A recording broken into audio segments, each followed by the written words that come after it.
E aí, pessoal, como vai? William aqui mais uma vez. Continuando aqui nossa segunda aula, né, de cálculo de várias variáveis. Eu vou continuar falando de limites, só que aqui eu vou trazer para vocês alguns teoremas. Eu comentei no vídeo anterior que a gente mostrou principalmente como que a gente faz para mostrar que um limite, né, de uma função de duas variáveis em especial, quando que o limite não existe. Aqui eu vou mostrar alguns teoremas, dentre eles um, que é o que a gente mais utiliza para mostrar quando que um limite existe, certo? Bom, vamos lá. Só uma coisa assim, que eu comentei. As minhas aulas aqui eu estou me baseando no livro do Stuart, tá? De cálculo volume 2, certo? A maior parte dos exemplos aqui eu tiro dele. Eu acho que essa parte aqui eu não tirei do Stuart, tá? Eu acho que, ou pelo menos não tudo. Eu tirei alguns outros teoremas, eu acho que foi do Guidorizi, tá? Então o Guidorizi é um livro mais teórico de cálculo, que eu recomendo também, que ele tem mais esses teoremas. Aqui a gente vai só ver, só passar por cima, eu não vou demonstrar, não vou provar os teoremas. Eu vou focar mais em um deles em especial, que, que é o que a gente utiliza, certo? E daí, bom, no próprio Guidorizi 2, ele não demonstra esses teoremas. Ele fala assim, as demonstrações são análogas à do cálculo 1. Então, esses teoremas eles têm lá no cálculo 1, a maior parte deles, e daí a prova é simplesmente análoga. Então, vamos ao primeiro teorema, o teorema do confronto. Se f de xy menor que g de xy menor que h de xy, ou seja, tem uma função, né, a g, que está entre a f e a entre h. Então, para valores, né, xy próximos de AB, vamos pensar assim, certo? Se o limite de f de xy e do g de xy, quando o xy tende a b, é igual a L, então ele está dizendo o seguinte, que tanto esse f quanto esse h aqui, ó, desculpa aqui, eu acho que digitei errado, aqui era para ser h, certo? Então, se ambos aqui estão tendendo a L, o teorema diz que, consequentemente, o do meio aqui também tem que tender a L. É isso que diz o teorema do confronto. Tá? De novo, a demonstração eu não vou fazer aqui, você encontra a demonstração desse teorema no Guidorizi, volume 1. Tá? É análogo, só tem uma diferença. Ele faz todas essas demonstrações utilizando ali a definição de limite, certo? A definição com épsilons e delta. No cálculo 1, a definição você tem normas. No cálculo 2, você substitui uma das normas por um... Aliás, você tem módulos. No cálculo 2, você substitui um dos módulos por uma norma. Essa é a diferença. Mas a escrita é essencialmente a mesma. Tá? O teorema 2, esse aqui você pode colocar um asterisco, esse aqui é o importante para a gente, esse é o teorema que a gente vai utilizar. Eu poderia fazer a aula inteira falando só desse teorema aqui, tá? Eu vou mostrar os outros, mas esse aqui é o importante para a gente. Se o limite de f de xy, quando xy tende a b, é zero, e se g de xy, o módulo de g de xy, é menor ou igual que m. O que significa isso? Significa que esse g aqui é uma função limitada, tá? O módulo quer dizer que ele tem um limite tanto superior quanto inferior, para um mais m e um menos m, certo? Então, isso quer dizer que essa função aqui ela tem um valor máximo e um valor mínimo que ela pode atingir, certo? É isso que está dizendo, ela não tende para mais ou menos infinito. Ela tem limites superiores e um limite superior e um limite inferior, tá? Então, para valores xy próximos a b, eu posso enxergar dessa forma que está escrito aqui, onde R e M são maiores ou iguais que zero, reais fixos. Então, temos que o limite desse produto... Então, olha só, o que eu tenho que analisar? Esse meu G aqui, ó, e é isso que eu vou fazer nas contas, ó. Esse meu G aqui, ó, é limitado, ou limitada, né? Função limitada, certo? E o meu F tende a zero. Quando xy tende a b, isso aqui vai tender a zero. Então, quando você tem um produto de uma função que tende a zero e a outra que é limitada, esse limite dá zero. É bem intuitivo esse limite. Por quê? Porque seria um produto, né? Zero vezes alguma coisa tem que dar zero. O único problema é se esse g que tendesse a mais infinito. Aí você teria que analisar qual que... Se uma está... a velocidade ali das duas funções, né? Se ela uma está tendendo mais rápido para zero do que a outra ou não. Uma coisa nesse sentido. Daí é um pouquinho mais complicado. Mas esse aqui é o caso seguro aqui, que é o que a gente vai trabalhar. Um produto de uma função que tende a zero por outra que é limitada. Então, esse limite vai para zero. Esse é o grande teorema que a gente tem, que a gente utiliza. Tá? Os outros são um pouco mais teóricos, né? Esses limites aqui, eles são importantes para quem vai fazer um cálculo um pouco mais teórico, principalmente que vai trabalhar a parte de diferenciabilidade de maneira formal. Tá? Existe uma definição um pouquinho chatinha de diferenciabilidade com épsilons e deltas, e a gente precisa daí desses teoremas. Então eu vou só passar rápido para eles aqui. Que o limite de f de xy tende a zero, sei somente se o limite do módulo de f de xy tende a zero. Tá? Então é bem intuitivo esse aqui. O segundo, ele é uma reescrita do primeiro, né? Se o limite de f de xy é igual a L, então o módulo, né? O limite do módulo de f de xy menos L tende a zero, né? Está se aproximando do L aqui, então o módulo também vai tender a zero. O quinto limite, né? É uma maneira diferente de reescrever o limite. Ó. Limite de f de xy, quando xy tende a b, é igual a L, sei somente se. Aí eu faço aqui o limite de f de a mais h, b mais k. Né? Então, em vez de eu fazer o x e o y tender ao 0, 0, eu reescrevi isso aqui como a mais h, b mais k, e daí o h e o k tendem a 0, certo? O h tende a 0, isso aqui vai tender a A, o k tende a 0, isso aqui tende a B. Mais ou menos essa é a ideia. Então, tem que dar a mesma coisa. Então, isso quer dizer que você pode reescrever, né, a tua função dessa outra forma para trocar aqui o x e o y por um hk tendendo a 0, ok? O sexto teorema. Aliás, o sexto teorema tem várias partes. Esse aqui é bastante importante para a gente. Esse teorema que com certeza você conhece do cálculo 1. É o mesmo teorema. O que está dizendo aqui? Ó? Que o limite de uma soma é a soma dos limites. Você pode calcular separado, né? Se tem uma função que tem a soma de outras expressões, você pode calcular o limite separadamente. O segundo, se é o limite de uma constante vezes a função, essa constante ela sai do limite, vai ficar constante vezes o limite da função. Também é bastante prático, a gente usa bastante isso aqui no cálculo 1 para calcular limite. Né? Você ignora a constante, só vai multiplicando. O C é o limite do produto. Então, o limite do produto é o produto dos limites. Certo? Você tem um produto ali de duas funções, pode calcular separadamente. A subtração, ela vem como consequência do A e do B, tá? Só se pensar na constante como menos 1, você usa o A e o B junto. Então, vale também a subtração, né? O limite de uma subtração é a subtração dos limites. E, por fim, o limite de um quociente é o quociente dos limites, desde que o denominador aqui, né, não tenda a zero.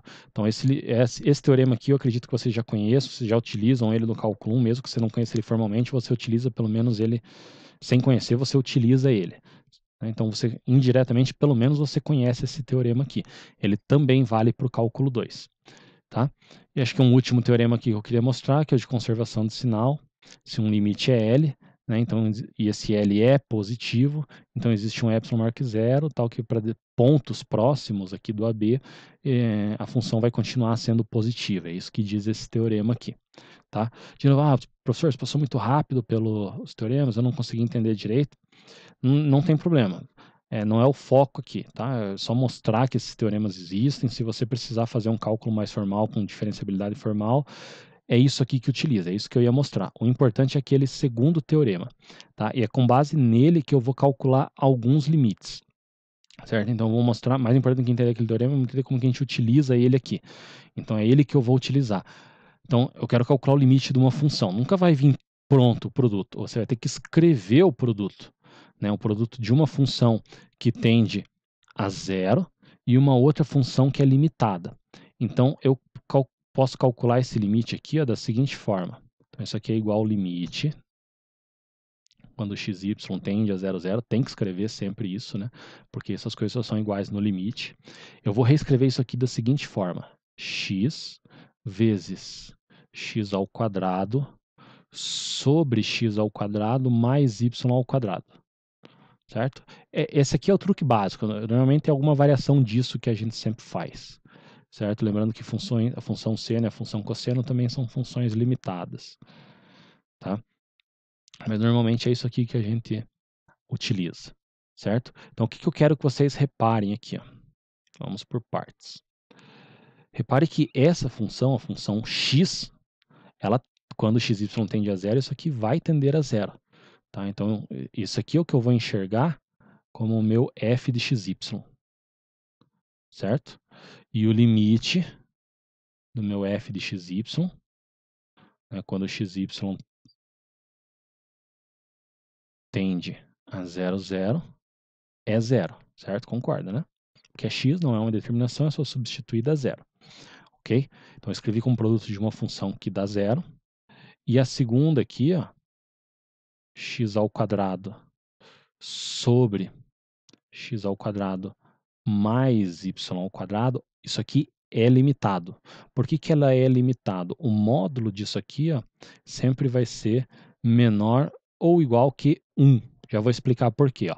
Aqui eu tenho um x ao quadrado, certo? E, aliás, se eu fosse mais rigoroso ainda, isso aqui sempre é positivo, certo? Maior ou igual que zero. Aliás, não negativo, pelo menos. Porque é sempre maior ou igual que zero. Ó, o numerador é positivo, o denominador também é positivo, já que são quadrados, né? Então isso aqui sempre é maior ou igual que zero. Então já limitei inferiormente. Por que isso aqui é sempre menor ou igual que 1? Porque, ó, aqui eu tenho um x ao quadrado. Então o mesmo número que aparecer aqui, ele vai aparecer aqui também, ó. Certo? Aí você vai somar alguma coisa. Essa coisa pode ser zero. Se for zero, isso aqui vai dar 1. Certo? Se o meu y for zero, isso aqui vai dar 1, independente do valor de x, tá? Desde que não seja zero. De qualquer forma, o limite é 1. Porém, se eu coloco um outro valor aqui, o que acontece? O meu denominador fica maior que o meu numerador. Então, quando você faz uma fração, né, em que o denominador é maior que o numerador, isso dá um número menor que 1. Certo? Então, por isso que isso aqui é sempre menor ou igual que 1. Isso quer dizer o quê? Que essa segunda função aqui, ó, é limitada. Certo? Então, pelo aquele teorema 2 lá que a gente viu, que é o que eu falei que a gente utiliza o tempo todo. Então, pelo teorema 2, vou até colocar aqui, estou utilizando o teorema 2. Esse limite, uma função tende a zero, a outra é limitada, então o limite é zero. Certo? Então, essa aqui é a nossa grande arma para calcular limites. Né? Consegui escrever a minha função como uma função, um produto, né, de uma função que é zero e uma função que é limitada. Certo? Nem sempre eu vou conseguir fazer isso, pode ser que o limite não exista. Né? Se o limite não existir, daí eu tenho que utilizar as ferramentas que eu mostrei no vídeo anterior. Né? Pegar caminhos diferentes e mostrar que os valores dão diferentes. Ok? Esse segundo exemplo aqui, ó, vamos começar nesse segundo exemplo. Então, calcular esse limite aqui. Ó. Quando eu mostro esse exemplo, pensa aí, o que, que você faria? O pessoal tende a pensar nisso aqui. Ó. Limite, quando xy tende a 0, 0, vou fazer a mesma coisa que eu fiz lá no caso anterior. X, só que aqui não era x ao cubo, né? Então ficou x vezes x ao quadrado, aqui não dá, então vai ficar assim, ó. Certo? Aí o cara usa o mesmo argumento, ó, esse aqui tende a 0, esse aqui é limitado, então o limite dá 0, certo? Errado. Por que errado? Quem disse que isso aqui é limitado? Né? Isso aqui é limitada? Não, não é limitada. Tá? Olha essa expressão aqui, ó. X sobre x ao quadrado mais y ao quadrado. Por que isso aqui não é menor que 1, por exemplo? Eu vou, por exemplo, pega x igual a meio. Tá? X igual a meio e y igual a zero, para facilitar a nossa vida. Como é que vai ficar isso aqui? Ó? Vai ficar meio sobre 1/4. Então, isso aqui vai dar 2.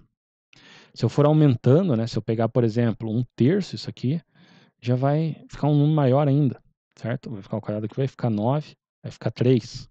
Se eu pegar 1/4, vai aumentando, então vai ficando cada vez maior. Então isso aqui não é limitado. Então esquece. Pelo menos desse jeito aqui não funciona. Se você encontrasse outra forma de escrever, né, uma função que vai para zero e outra que é limitada, então beleza, mas essa forma aqui não dá. Só que nesse caso aqui o limite não vai existir. Tá? Então eu vou ter que fazer como eu fiz no vídeo anterior. Então vou dar um segundinho para vocês aqui, bate o olho aqui, ó. Que funções que eu posso pegar aqui, que os limites, que curvas, né, que eu posso pegar que o limite dá diferente. Acho que os próprios eixos, né, o eixo X, o eixo Y aqui, eu acho que já vão resolver, tá? Ou não. Bom, acho que não, tem que dar igual aqui para eu poder cancelar. Então, eu vou pegar a primeira curva, o gama 1. Ficou muito feio o meu gama aqui. Não que tenha melhorado muito, mas vai assim mesmo. Então, gama 1 de t. Eu vou pegar o próprio eixo X, tá? Ou melhor, o eixo Y. Acho que com o eixo X talvez funcione também. Vamos ver. Então, se eu fazer a composição aqui, ó, f de gama 1 de t, tá? Então é só substituir o x por 0 e o y por t. Então vai ficar 0 ao quadrado sobre 0 ao quadrado mais t ao quadrado. Isso vai ficar 0 ao quadrado sobre t ao quadrado. Isso aqui é zero, tá? É zero. Quando é zero, está fixado aqui, então quando o meu t tende a zero, isso aqui vai tender a zero também. Se você ficou perdido nisso que eu estou fazendo aqui agora, eu estou fazendo a mesma coisa que eu mostrei no vídeo anterior, tá? Então volta lá, volta no vídeo anterior, que eu vou fazendo um monte de raciocínios desse aqui, explicando com um pouco mais de calma, tá? Então quando a minha função, né, quando eu me aproximo do 0, 0 pelo eixo y, ele tende a zero. Vamos me aproximar de uma forma diferente. Será que vamos tentar fazer de cabeça aqui, se eu me aproximo do... Se eu colocar t0 aqui, vai ficar t ao quadrado sobre t ao quadrado, do que vai cortar vai dar 1. Beleza, já vai funcionar. Então, gama 2 de t, vamos pegar o eixo x, t0. Então, como é que vai ficar aqui? F de gama 2 de t. Então, é só substituir. Eu vou substituir o x por t e o y por t. Lembrando, eu falei bastante isso na aula anterior. Eu posso pegar aqui, né, coisas que quando o meu t me aproxima de um determinado valor, isso aqui tem que me aproximar do 0, 0, que é o ponto que eu quero no caso. Isso vai acontecer nos dois casos quando t tende a zero, né? Então, substituindo aqui, né, vai ficar t ao quadrado sobre t ao quadrado mais 0 ao quadrado, que é igual a t ao quadrado sobre t ao quadrado. Quando t tende a zero, tá? Quando t tende a zero, isso aqui vai tender a 1.